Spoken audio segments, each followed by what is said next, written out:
how to use saved audio on Instagram in your post, or reel.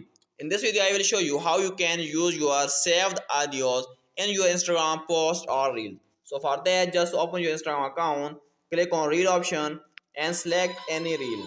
That's what I will save this reel. Once you save this reel, you have no idea where this reel has saved. So what you do, just go to your profile and click on top right side. There are three horizontal lines. Click on these three horizontal lines, and now here you can see the option called saved. Just click on saved, and here you can see the option all posts. Just click on all posts. Here is all the saved audio that you have saved, that we have recently saved. You can see this is, so just click on this.